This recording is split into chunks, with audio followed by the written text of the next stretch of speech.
Hello, welcome to Los Comex TV. I'm your host, Javier Hernandez.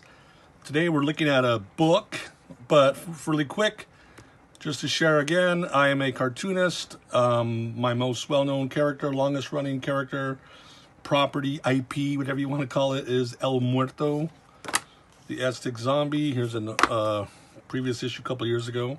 But you can check out the links below for my web shop. Or you can even pick up my graphic novel, the first El Muerto graphic novel, on Amazon. So thank you once again for tuning in. So here's what we got today. Morbius, the living vampire. Just got this in. Just opened it just a few minutes ago. Took the wrapper off. Didn't look through it much. I just wanted to check it for like the lighting and such. But yeah, here we go. So Marvel Omnibus, some 800 plus pages of their Morbius, the living vampire character. So really quick, you know, he first showed up in Amazing Spider-Man. It was 1971, issue number 101, introduced by writer Roy Thomas and artist Gil Kane. So over the years, I had read some of the early appearances here through like reprints. And then in the 70s, I didn't pick up, he had a regular series. He showed up in a series called Adventure into Fear. But I ended up reading some of his stories like in, here they go, Peter Parker's Particular Spider-Man, Marvel 2-in-1 when he showed up with The Thing, this famous Marvel premiere, Legion of Monsters, and I'll show you all these. And I realized down here, I didn't realize he showed up in the She-Hulk comics, which I did read back in the day. So, but I missed out on a lot of these vampire tales. There was these black and white Marvel magazines.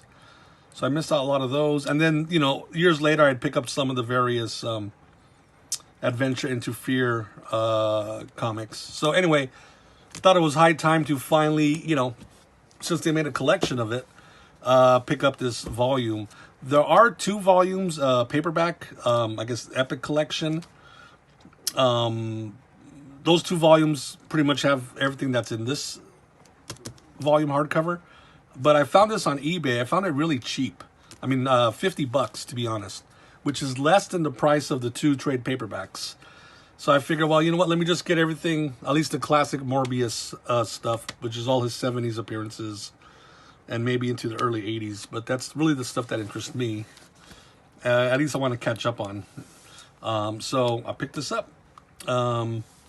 Don't know who did the cover, but yeah, nice cover. It's you know, more modern art, new art, but very well done actually, very well done.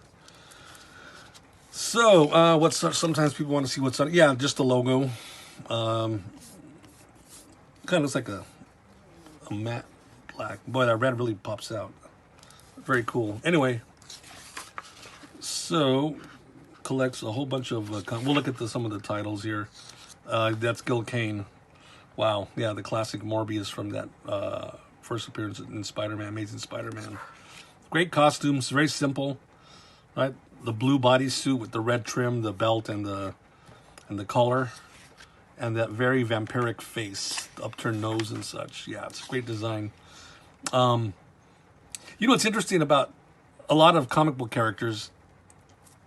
You might get like a Steve Ditko, a big run on Spider-Man, or John Romita comes in, does a big long run on Spider-Man, or Jack Kirby on Fantastic Four, whatever, Herb Trimpe on the Hulk, like 7-year run. And then there's all these a ton of other characters that float around from different series, or they guest star. So, like, this book compiles the work of, you know, what, 10 or 12 writers over the 10 years, whatever. Just as many artists, pencilers, and inkers. And, you know, they have their own take on the character slightly. So I guess to sit here and read all these books in order, you might get a weird, you know, I'll find out, right? You might get a weird tone of the character because it could change slightly. But, you know, that's just the way it is. These characters don't have a home, so they have to just show up as a guest star in somebody's book here and there. But yeah, here's the first appearance in Amazing Spider-Man. I don't know if you ever knew this, but at one point Peter Parker screwed up with some experiment and got 4 extra arms. If that's not weird enough, you got a 6-armed Spidey and Morbius, the living vampire.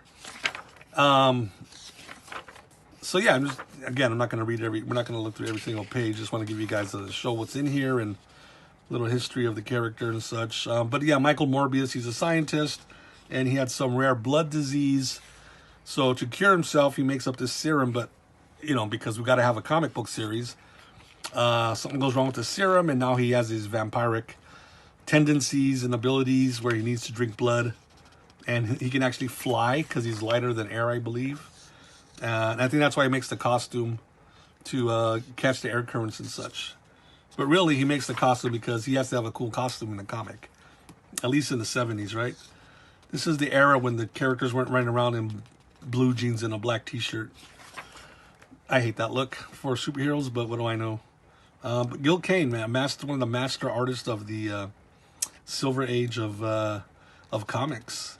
He has I don't know, he draws very like sinewy, muscular characters, and he just knows how to just bend them and just make them explode off the page. The way they bend and twist and the power that they have in them. So yeah, second appearance here in Amazing Spider-Man. Lizard shows up. What else is in here? So that's all Amazing Spider-Man. You know, Gil Kane's art is so distinct. You know, you can just look. It takes me a second to look at a page. Yeah, that's Gil Kane. That is Gil Kane. Let's see. I think that's still. So then, yeah, then he shows up in Marvel Team Up. With Spider-Man, the Human Torch, but there's Morbius. And, oh, excellent. Ross Andrew. One of my favorite artists. He had a really long run on Amazing Spider-Man. I'd say like after Ditko, then it was Romita. Gil Kane had a short run. I think John Buscema did a couple of issues. But really, Ross Andrew had a big, probably like 5-year stretch through the 70s. And he was an artist. When I bought a new Spider-Man comic off the rack, it was Ross Andrew who was drawing the Amazing Spider-Man. So I have a really a fond place in my memory and heart for Ross Andrew's art. But yeah, it's great to see him do a Morbius here. Fantastic Four shows up. Whoops, I know that scary sound. Like, did I rip it? It's a great look though, right? That Gil Kane design. I mean, yeah, the parted hair and then those big giant pink eyes with the black around it and the upturned nose and the chalk white skin and the goatee. Boom. I mean, that's a great costume design.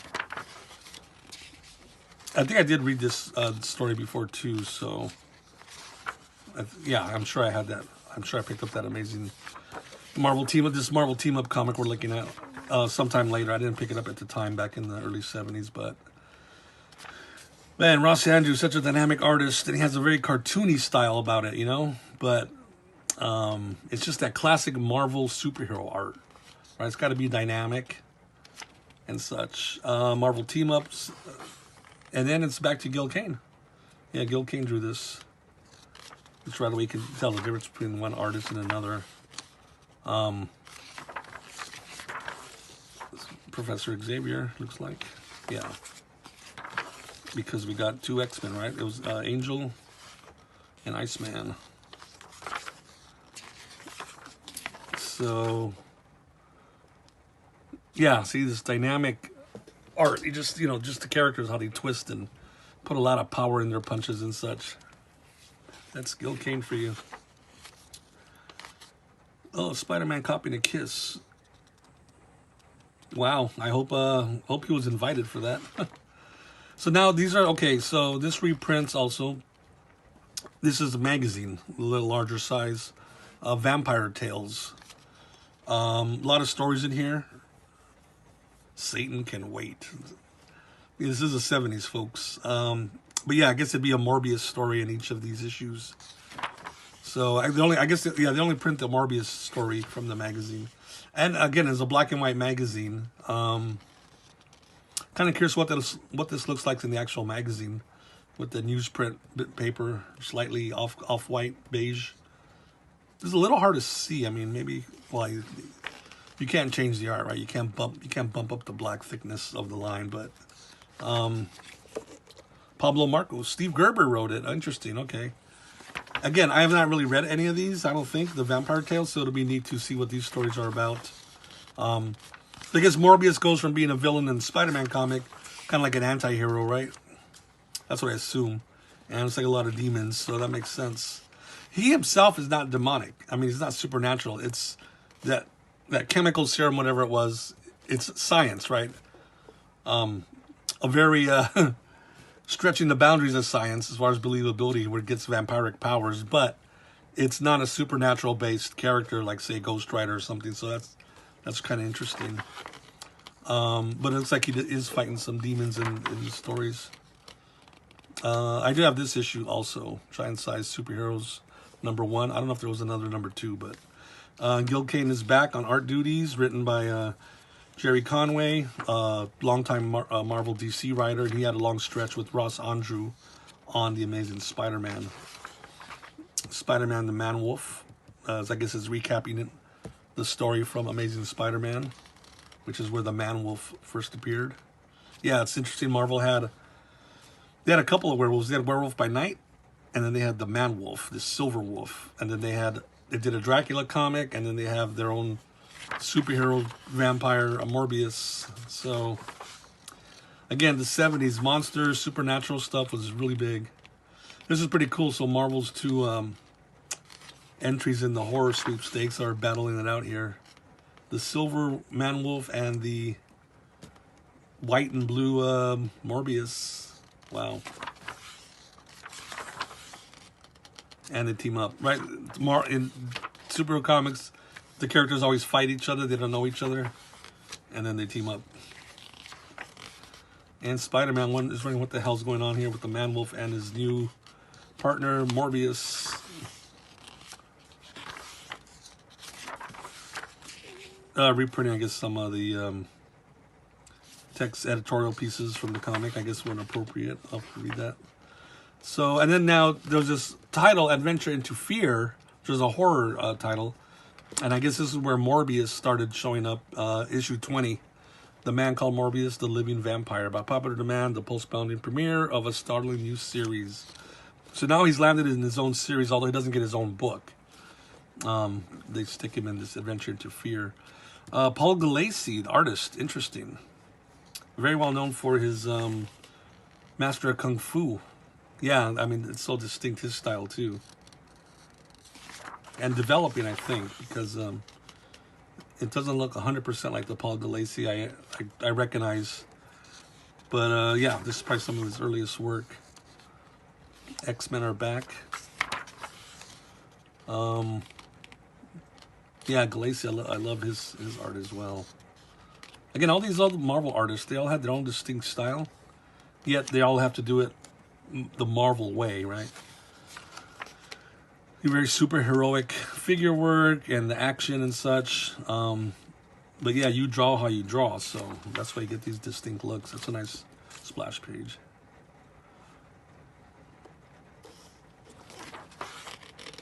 So yeah, we're continuing the storyline. It's like we're back to Gil Kane, yeah. Wow, that's a trip. I mean, even within the series, like, the artists change. Again, you know, that's the other thing. Some of these comics didn't have an established team. You might get a writer and an artist, a brand new one every issue. They just bounce them around because it's not like the main title.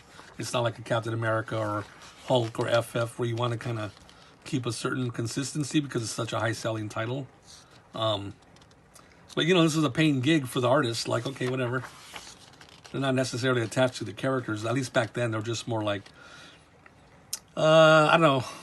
I don't mean it in a demeaning way, but like a factory worker. Like, hey, I'm a comic artist. Where are you going to put me at? What book? Okay, I'll draw it. I'll do a good job and I'll draw it. Whereas I think now, for decades, I mean, now, you know, most of us are fans. We get into the comics as fans. And then it's like, oh, I don't want to work on this book. I love, you know, Spider-Man or whatever. So it's a different era, too, of professionalism. Or at least the thought process. I'm not saying people today aren't professional when they do comics. Well, that's a nice blow-up of a panel. And now we got Rich Buckler on the 3rd issue of The Living Vampire. Steve Gerber's back writing it. Rich Buckler, yeah, another big 70s Marvel artist, very well known for creating and doing the Deathlock comic. Really quick here. So Rich Buckler did the layouts, and then there was Al Dominguez actually drew it. Okay, so, and then I guess Al Dominguez drew and inked it. So again, Morbius getting involved in his own adventures here. I don't remember seeing this one. Oh, that's a great cover. Wow. Alone Against Arcturus. Okay. Who's this issue's artist? Oh, we're back to Craig Russell. Okay. Oh no, we haven't had Craig Russell, right?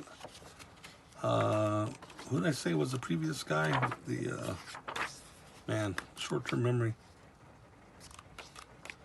The Master of Kung Fu artist, Galassi. So now we got Craig Russell, P. Craig Russell, another 70s Marvel artist and beyond. Very cool. I love that look. It's like he's in deep thought. I love the red, white, and blue look of the character. I remember this guy from either this comic or one of these ones I got. Yeah, this big eyeball thing, and he's on some other weird planet. Yeah, so it's weird, you know, he starts off as a Spider-Man villain, you know, in the city and such, and then he goes off in this dimensional interplanetary adventures. It's such a weird story arc, you know. It's almost like they're experimenting with the character since it doesn't have his own title, he's not as fully established. You could probably stick him anywhere.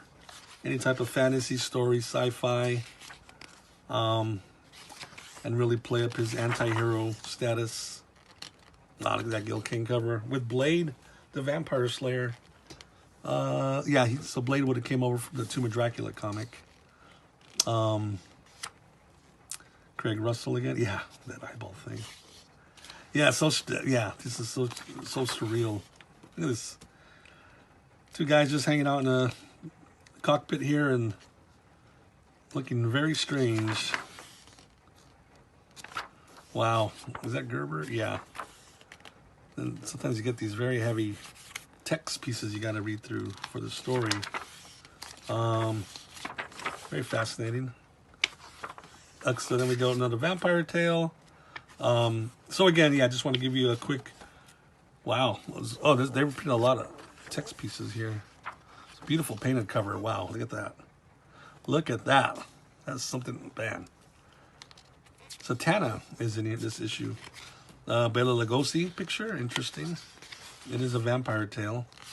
And here's the story art by Rich Buckler, inks by Klaus Janson, finished art by Klaus Janson. You never go wrong with Klaus Janson inking your work, or adding his zipatone and all those effects he's known for. Wow. And this looks more like a traditional horror story, supernatural. It's like cultists in hoods, spider webs. Yeah, I imagine these vampire tale stories are going to be much more supernatural, demonic in nature. Well, with the look at the different stories in this book: snow vampires, Satana, Devil's Daughter, Morbius, and Vampire Tales. Another cover here. Morbius prowls again, but he doesn't get the cover feature. It's this interesting vampire woman. That's a scary picture. So again, don't know the artist Tom Sutton and written by Don McGregor. Again, rotates. I don't know if the story continues from the previous one, but man, Tom Sutton, yeah, very well known for his horror stories, ghost stories. I remember some of the stuff from Charlton. And yeah, it makes sense. Put a horror guy on a Morbius story. Oh, it's so atmospheric. I mean, honestly, the art style has bumped up with this particular artist. Wow, what a master! Beautiful work. So yeah, letters pages, and Another cover without Morbius. It has a vampire on there. So, should we look at some more? Is that more Tom Sutton work? Don McGregor, Rich Buckler's back with Ernie Chow. I believe also goes by Ernie Chan. A great inker and an artist in his own right. But yeah, like that rotating stable of artists and writers, you know, issue to issue on these type of books. That's a beautiful cover. The daughter of Dracula. Well, wasn't Lilith, the daughter of Dracula. Who, you know, she's going to have a skin-tight blue costume as well with the big red cape. Because it's a Marvel comic. Wow, that's a great image here. Pablo Marquez. So, yeah, Vampire Tales, Morbius. Not on the cover there, but... Again, oh, man, look at this. Is that Pablo Marquez? Tom Sutton. Man, that is a horrific-looking drawing. I love that. Oh, Tom Sutton. Yeah, I'm glad I got this book. Because, like I said, I have not seen these stories. Tom Sutton is kicking butt on this. Wow. It's like a Western. Boy, look at this. Yeah. Beautiful work. The shadows on the face there. Yeah, what did I say? Atmosphere? This is drenched with atmosphere. Death Flame. Oh, wow. Look at this. Is this a continued story? I imagine it's all one story. This Spectre riding this skeleton horse. He's got a lasso around Morbius's neck. Wow, look at that. Man, that's fantastic. That is stunning. And he's a vampire.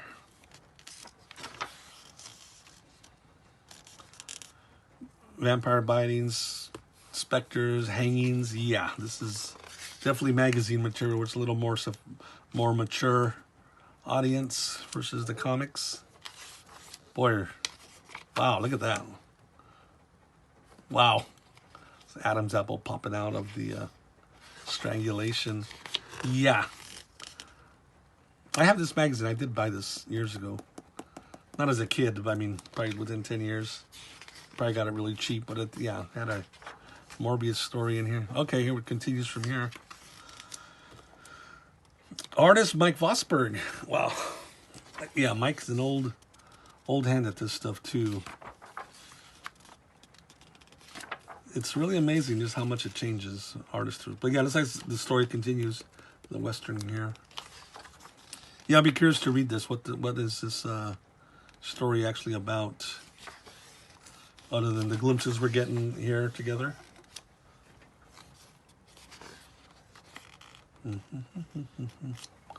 So let me just speed through here. Okay, now we're jumping back. I'm guessing these might be chronological. I'm not sure. Now we jump back to Adventures into Fear, which this is its own storyline, right? I don't think it continues from the magazines, but I don't know for sure. Oh, we get to Frank Robbins. Artist Frank Robbins. There's a guy to talk about. Frank Robbins, wonderful artist, very polarizing from what I know as far as people hate his stuff or they love it. I love it. Frank Giacoya inking it. Yeah, Frank Robbins. Well, look at that. It's just it's super cartoony, super dynamic. For some people, that turns them off. Or maybe they don't look at it as cartoony. Maybe they look at it as, I don't know what. I don't really care.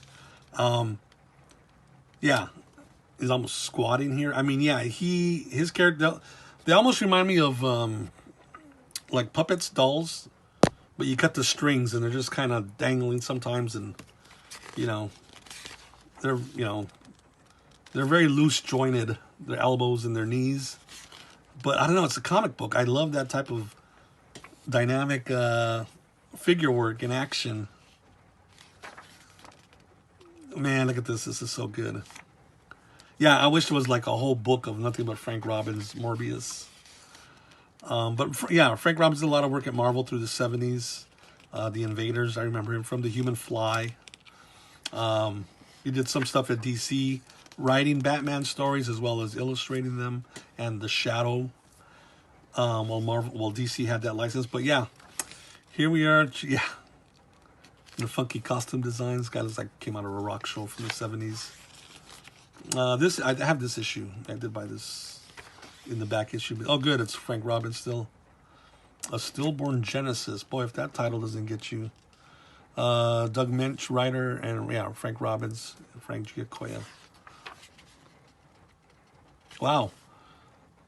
Bill Mantlo, colorist? Wow. Bill Mantlo, the famous Marvel writer from 70s and 80s. That's bizarre. He colored. Okay. But yeah, Frank Robbins, man. Bringing the hyper-expressive, explosive art. Oh, man, so good. Definitely one of my favorite artists. I mean, that's cartooning, I think.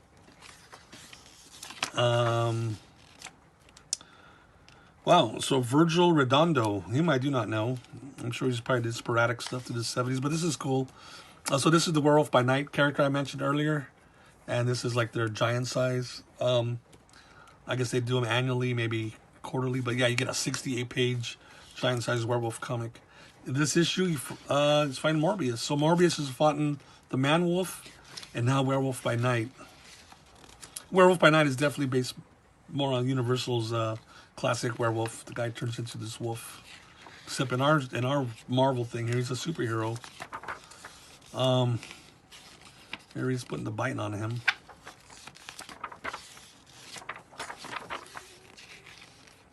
Well, it is a 64-page comic, so there's, yeah, it's a nice drawn-out fight scene, which is very cool. Back to Frank Robbins. Yeah, this is very interesting design lady here. Going up to a castle, so Gothic, walking up to a castle with the candlestick and cobwebs and everything. I love that. If Hammer Studios did superhero films, I would love to have seen them do a Morbius movie back in the day. We got a Morbius movie coming out pretty soon, 2022. But probably a good time that I bought this too. Maybe I imagine people may be looking for Morbius things, and you know, prices will go up on the back on these back issue bins. It's like he dropped some chemical he needed because now he's lapping it up. Wow. Wow. Okay, this guy doesn't know him, so he puts up a cross because he thinks he's a vampire. And the cross doesn't even faze you. Yeah. Science trumps his cross in this case. Nice karate chop there as he twists around and does it. And this lady is now turned into a vampire. Yeah, this is freaky monsters here. Oh, good. Frank Robbins. Vince Coletta inking it, so it has a little bit different look than Giacoya, but it's Frank Robbins. You can tell by it's Frank Robbins' art. By just, again, the way the characters are bouncing around and, you know, the way they're staged and such. I love that. I love me big giant eyeballs. Wow. Oh, here we go. It's like we're going back to some dimension now. You never go. I always say this before. You never go wrong with giant eyeballs. Yeah, now this is crazy territory here. Being attacked by these eyeball monsters. Man, this is so bizarre. I remember this creature. He's got eyeballs all over his body. On the bottom of his feet too. So, wow. Yeah, I remember this cover. Kid. Don Heck. Yeah, again, okay. The artist disappeared. Now we got Don Heck drawing it, and Bob McLeod. Bill Mantlo. I don't think Bill was the writer on the previous story, so yeah, it's so it always tripped me out as a kid, even today. Like, yeah, do a story, and the next team comes in. They got to continue it. Maybe the editor was in charge of letting them know what the story has to be or how it ends or something. But another adventure into fear, and now we bring in George Evans, folks, because the other artist had to take off. Don Heck.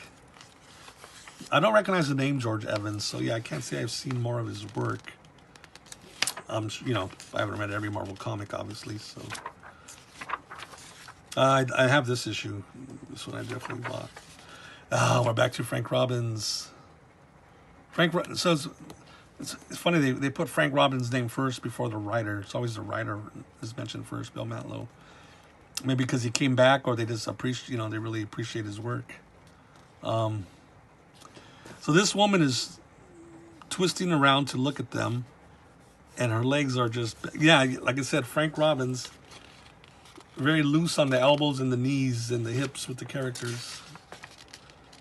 But it just, yeah, look at that. Slaps her arms off, it looks like. Look at her, wow. So she's totally arched over, and then her legs are just, yeah, man, this is so great. Wow, a rare Frank Robbins Spider-Man.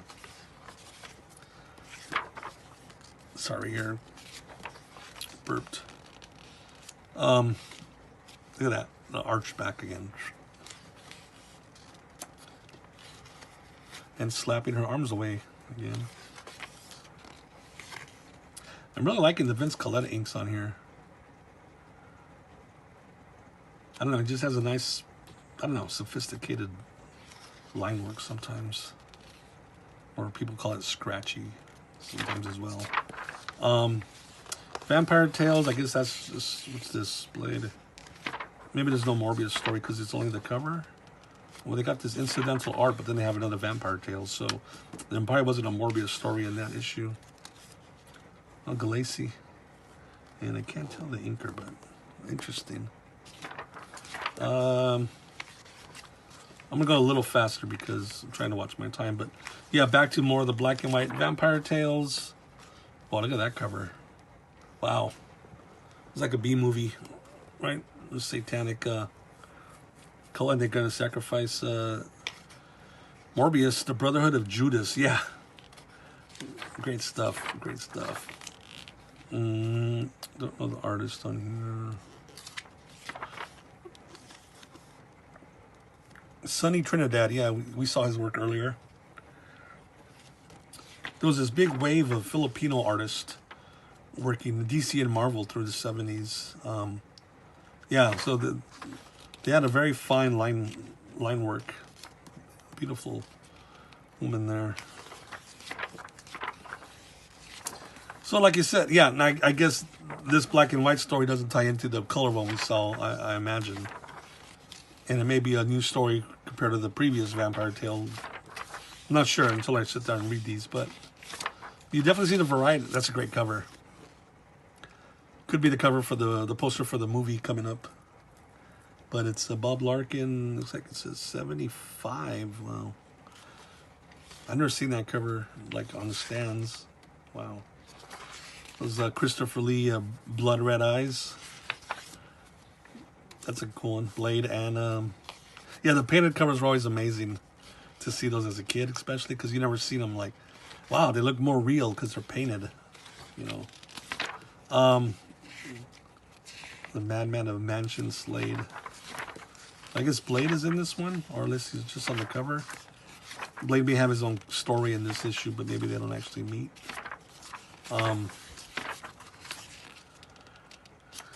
Yeah, you know, if you're deciding to get this book, maybe this, just looking through it here, maybe you're going to want to get it too because it's got all these great stories. So this is a classic, The Legion of Monsters.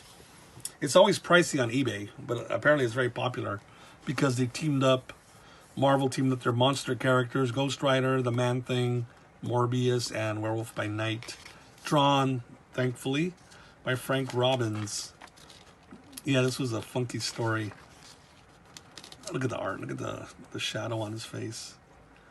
Ghost Rider. Yeah, this is, man, this is such a 70s book. Bringing in all their, you know, their top monster characters. Oh, man, it's so good. And then this golden angelic being here. Wow. Yeah, it's such an odd team, right? Getting these, like, Man-Thing doesn't really... Can't even think for itself, and yet he's part of the team. Look at the dynamic posing on Morbius there. Looks like they're fighting in between, trying to fight this other entity, it looks like. They both turn back into their secret identities, and then back again. Wow. Marvel 2-in-1 was a comic where the Thing teamed up every issue with another superhero. And this guy, the Living Eraser, is just erased right through them. I mean, you can do that now, I guess, with CGI, but I was to say you can only see something like that in comics back then.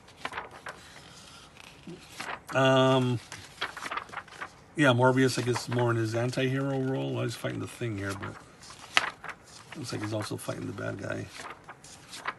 And then, yeah, Peter Parker's Spectacular Spider-Man number 6. It was the second Spider-Man title. Ross Andrew. Yeah, I forgot he had drawn some of these Peter Parkers. He had a big run on Amazing Spider-Man. Such a great Spider-Man artist. Was such a great artist, but so perfect for Spider-Man. It's cool seeing him draw us. Well, that was a short story. Wait a minute. 3 pages? I hope it's heavily... They probably reprinted... The opening 2 pages reprinted. Oh, this reprinted Marvel Team Up number 3, which we already read earlier. So the opening 2 pages included re-scripted dialogue captions. So this was new. That was new. And then they reprinted the Marvel Team Up number 3 right here, which we have it earlier in the book. And then they did a last page. They did that occasionally back then. Very trippy. Give it a new intro. And then this continues this Peter Parker story with Morbius. And yeah, there was a 3-part, 6, 7, and 8.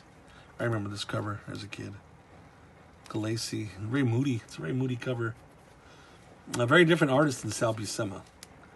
Sal was one of the great, long time, put him on a job, he'd be there for years, just cranking out the monthly book. That's such a classic. Typical Sal Buscema, power punch. And there'd always be these little, like, rock fragments. Which, where did they come from, right? They didn't come from Morbius or Spider-Man. They're not made out of rock. But it just looks great. It just sells. It's not their teeth either. It's not like it's his teeth flying out. It just sells the whole, like, super punch aspect of that. Sal Buscema. This might be the first Sal Buscema we've seen in this book. Everybody's had a shot at drawing Morbius, it looked like, in the 70s. Although I haven't seen a Jack Kirby Morbius. And then there was then he showed up again, issue 38. With Sal Buscema again, Bill Mantlo. Yeah, this is that classic Sal Buscema art. So now, yeah, I told you, it shows up in She-Hulk. Tomorrow will be another day. I guess it just ended like that. So I have these She-Hulk issues. I don't remember that he was in these. Obviously he is. This wouldn't be in here. Oh yeah, I remember that guy, The Word. He's like a speaker. He just kind of mesmerizes people. Well,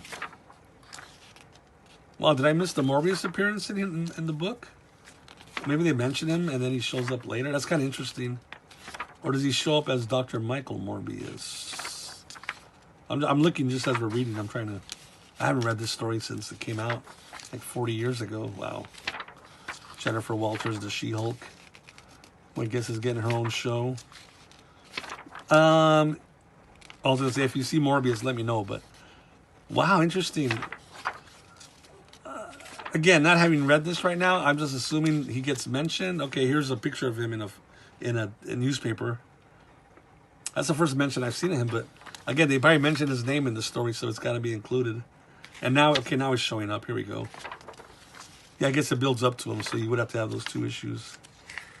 And Jen is a lot lighter green here. A little more like a pastel green. Interesting. And Morbius. Are we going to get like any big Morbius action? This is the last issue here. Does he even wear the costume? That's definitely him, Michael Morbius. It was like a flashback. I remember this guy. Forgot his name, but it's like a Gemini. Yeah, he splits in 2. Yeah, I guess Dr. Michael Morbius shows up as himself.